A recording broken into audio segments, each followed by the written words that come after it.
Imagine opening your phone and seeing this London to Spain, £19 and 99 pence. You look again because surely there's a catch, but there isn't. You can genuinely find flights across Europe for less than the price of a takeaway. And that raises one big question.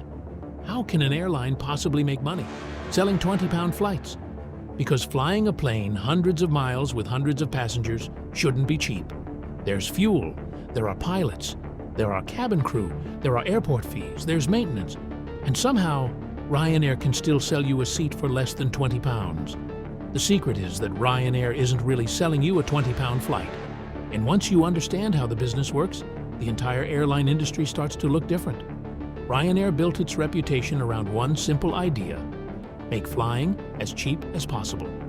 Instead of trying to make every passenger pay hundreds of pounds, Ryanair focuses on getting as many people onto its planes as possible. Think about it like this.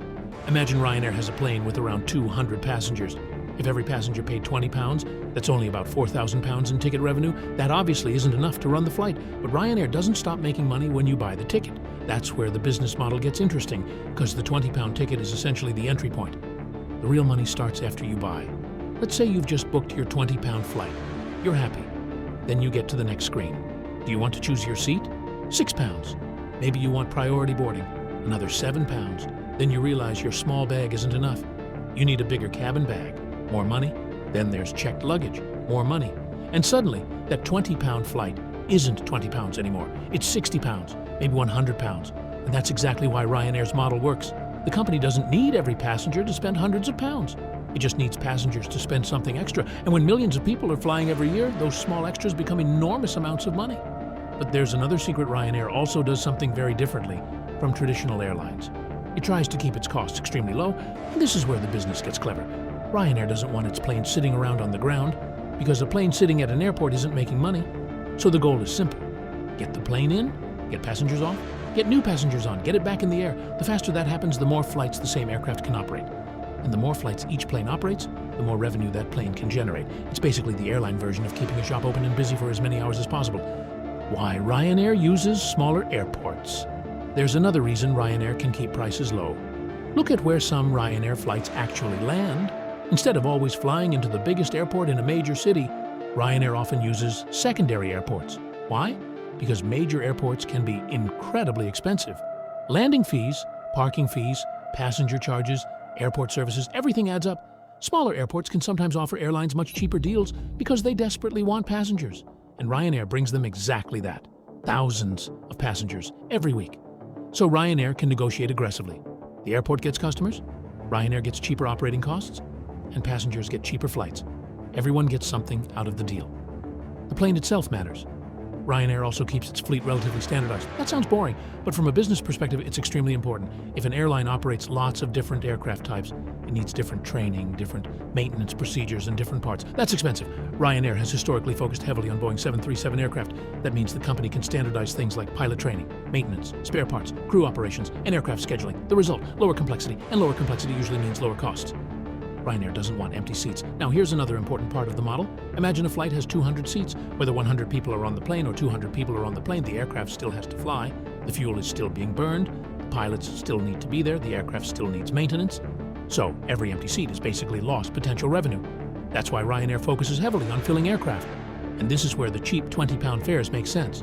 If selling the final few seats for £20 helps fill the plane, it can still be better for Ryanair than leaving those seats empty. The cheap ticket isn't necessarily the goal. The full plane is the goal. The psychology behind the £20 price. There's also something psychological happening. When you see London to Barcelona £19 and 99 pence, your brain immediately thinks, that's cheap. And you click. Once you've already decided to go, you're much more likely to pay for extras. Maybe you don't want to risk checking a bag. Maybe you want a better seat. Maybe you want priority boarding. Maybe you buy food on the flight. And suddenly the airline has turned a £20 customer into a much more valuable customer. The cheap headline price gets you through the door. The extras increase the value of the customer. And then there's the scale. This is probably the biggest part of the story. Ryanair isn't making money from one passenger. It's making money from millions of passengers. Imagine making just an extra £10 from a passenger through additional services. That doesn't sound huge, but multiply that across tens of millions of passengers, suddenly you're talking about hundreds of millions of pounds, and that's the power of scale. Small amount of money becomes enormous when you repeat it millions of times, but Ryanair isn't just cheap. There's an important distinction. Ryanair isn't successful simply because it's cheap. Lots of airlines have tried to compete on price. The difference is that Ryanair built its entire operation around being cheap. It's aircraft, it's routes, it's airports, it's turnaround times, it's pricing, it's additional fees, it's customer experience. Everything connects back to one goal.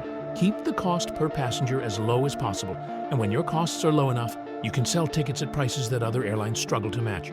So, how does Ryanair actually make money? Let's bring everything together. You buy the £20 ticket, Ryanair gets the initial fare. Then you might pay for luggage, maybe you select a seat, maybe you buy priority boarding, maybe you buy food.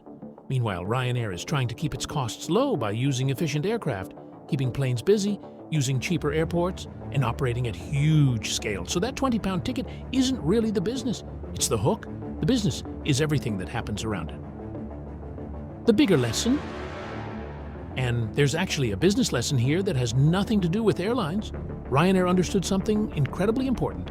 You don't always have to make the most money from the first sale.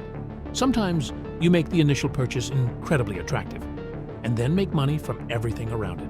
You see this everywhere. Printers are cheap, ink isn't. Games can be cheap, in-game purchases aren't. Coffee machines can be affordable, the pods keep selling.